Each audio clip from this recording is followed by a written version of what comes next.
Hello friend, take addiction চ্যানেলে আপনাদের স্বাগতম। তো দেখতে পাচ্ছেন এটি একটি টার্ন টেবিল, যেটি আমার বাড়িতে আমি ছোটোবেলা থেকেই দেখে আসছি এটা। আর ছোটোবেলায় এগুলো বাবা চালাতো প্রতিদিন, কিন্তু জানি না সেই সব দিন কখন হারিয়ে গেল আর জিনিসগুলো পুরনো হতে থাকলো আর বিনা ইউজ করে এই জিনিসগুলি খারাপ হতে থাকলো। তো এটি আগে অন কন্ডিশানে ছিল। তো আজকের ভিডিও বানানোর জন্য যখন আমি বার করলাম, তো দেখলাম পাওয়ারই অন হচ্ছে না। আগে এই পিনের প্রবলেম ছিল আর এখন সেটা অনই হচ্ছে না। তো ভিডিওটি সম্পূর্ণ দেখতে থাকুন বন্ধুরা। এই টার্ন টেবিলের ব্যাপারে কিছু আপনাদেরকে জানাবো, আর এটি কিভাবে কাজ করতো, কী কী জিনিস রয়েছে, আর এর টিয়ার ডাউনও করে আপনাদেরকে দেখাবো। তো ভিডিওটি সম্পূর্ণ দেখতে থাকুন, অবশ্যই কিছু নতুন কিছু দেখতে পাবেন। তো চলুন শুরু করা যাক। তো বন্ধুরা, এর কী কী স্পেসিফিকেশান ছিল আপনাদেরকে একটু দেখিয়ে দিই। তো দেখতে পাচ্ছেন এটি 220 এসি ভোল্টেজ ইনপুট, আর সামনে দেখতে পাবেন একটি ভলিউম এবং একটি টোন কন্ট্রোল। আর টোন কন্ট্রোলের ভিতরেই একটি ইনবিল্ট সুইচ রয়েছে, যেটি টোন অফ অন বা মিউট আনমিউট বলতে পারেন হতো। আর পিছনে দেখলে সেরকম কিছুই আপনারা দেখতে পাবেন না। এটি স্পিকার আউটপুট, যেটি দুটি হোল রয়েছে, একটি পজিটিভ একটি নেগেটিভের জন্য। আর এর উপরের যে ঢাকনাটি আছে সেটি খুললে আপনারা দেখতে পাবেন এই জিনিসটাই মেন বন্ধুরা। এই দেখতে পাচ্ছেন, এই যে দেখা যাচ্ছে কি না বলতে পারবো না, এই জিনিসটা, এই যে ছোট্ট পিন, এই পিনটি এই ক্যাসেটের উপরে এরমভাবে দেওয়া হতো, আর এই ক্যাসেটটি এরমভাবে ঘুরতো এবং এর যে ক্যাসেটের দেখতে পাচ্ছেন সরু সরু কিছু টেক্সচার আপনারা দেখতে পাচ্ছেন, আর এই টেক্সচারের মধ্যেই অডিও রেকর্ড করা থাকে। আর সেটি যখন এরম ঘোরে তো অডিওটি প্লে হতে থাকে। আর এটি দেখতে পাচ্ছেন, এটি স্পিড কন্ট্রোল। আপনারা যেমন এখন ভিডিও বা অডিও 1x 2x স্পিডে আপনারা দেখেন, তো এটি ছিল সেই স্পিড কন্ট্রোল। আর এটির জন্য এটি হচ্ছে কি স্ট্যান্ড, এটা রাখার জন্য। আর এখানে ছিল অফ অন সুইচ। তো এই হচ্ছে কি সিম্পল ব্যাপার। আর এখানে দেখতে পাচ্ছেন কিসের ক্যাসেট রয়েছে। তো এখানে 1979-এর, ঠিক আছে, এখানে কি গীতশ্রী সন্ধ্যা মুখোপাধ্যায়ের একটি গানের ক্যাসেট। তো চলুন আমরা এটি অফ কন্ডিশান থেকে অন কন্ডিশানে আনতে পারি কি দেখি। তো চলুন দেখা যাক কী করা যায়। তো বন্ধুরা, সর্বপ্রথম আমি এই ক্যাসেটটি খুলে নেব এবং এই উপরের কালো অংশটি খুলে নেব।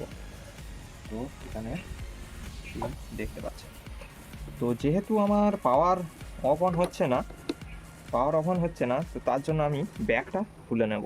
তো ব্যাকে দেখতে পাচ্ছেন এখানে একটি স্ক্রু দেওয়া রয়েছে, আর এই প্যানেলটি আমি খোলার চেষ্টা করব, দেখা যায় খোলা যায় কি না। এখানে স্ক্রুটা আলগা করে নেব।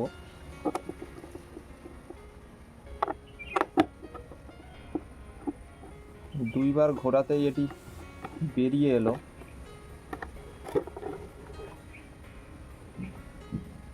তো এটি মনে হচ্ছে এর ট্রান্সফরমার বা কিছু, জানি না এটা কি।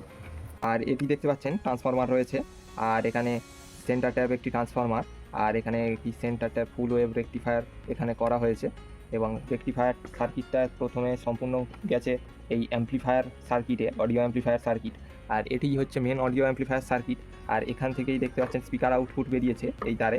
আর এখানে একটি মোটর মেকানিজম রয়েছে, আর মোটর মেকানিজমের এই তারটি এখান থেকে ডিসকানেক্ট হয়েছে, এর জন্যই মনে হচ্ছে এটি কাজ করছে না। তো আমি এটি লাগিয়ে দেখব, তারপরে সেটটি অন হয় কি দেখব। থ্যাংক গড বন্ধুরা, এটি দেখতে পাচ্ছেন ওই সুইচটারই তার ডিসকানেক্ট হয়ে গেছিলো বলে এটি আর অন হচ্ছিল না।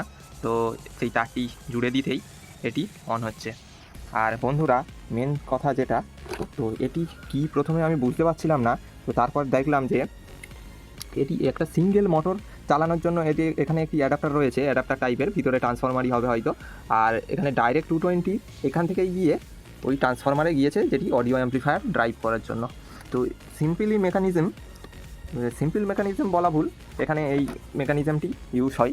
তো তো আগে বন্ধুরা বিভিন্ন ধরনের অডিওর জন্য অনেক ধরনের মেকানিজম ইউজ হতো, কিন্তু এখন মেকানিজমগুলো বন্ধ হয়ে গেছে। কিন্তু এখন সবাই অডিওর পাওয়ার আউটপুটের ব্যাপারে বেশি ইন্টারেস্ট দেখাচ্ছে। এখন সবাইয়ের বেস ভাইব্রেশন এই সব বেশি পছন্দ। কিন্তু আগের দিনে এইগুলো দেখতে পাচ্ছেন অনেক ডিফিকাল্ট মেকানিজম, যেমন এটি হচ্ছে গিয়ে টার্ন টেবিল, তারপরে টেপ রেকর্ডার, বিভিন্ন ধরনের খুব ডিফিকাল্ট মেকানিজম বা মেকানিক্যাল কাজ, প্রচুর সায়েন্টিফিক অনেক রিসার্চের পরে সেগুলো তৈরি হয়েছিল। আর আজকের যুগে সবই ডিজিটাল আর কম্প্যাক্ট হয়ে গেছে। তো দেখতে পাচ্ছেন এখানে কত কম্পোনেন্টের সাইজগুলো দেখুন বন্ধুরা। তো এখানে ক্যাপাসিটারগুলো দেওয়া রয়েছে, ক্যাপাসিটারের ভ্যালু তো এখানে দেওয়া নেই। ওদিকের একটি ক্যাপাসিটার ভ্যালু দেখতে পাচ্ছেন 50 ভোল্ট 1000 মাইক্রোফ্যারাড।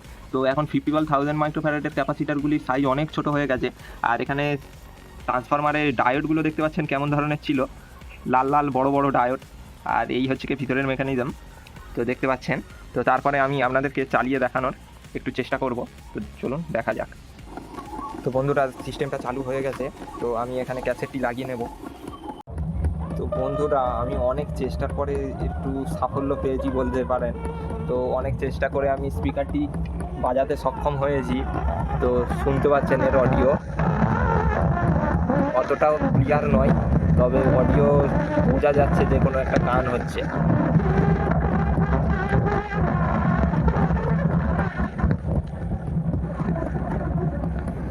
তো বন্ধুরা ভিডিওটি কেমন লাগলো অবশ্যই কমেন্টে জানাবেন, আর চ্যানেলটি সাবস্ক্রাইব করে সাথে থাকবেন আর এরকম পুরানো এবং ইন্টারেস্টিং ভিডিও দেখার জন্য।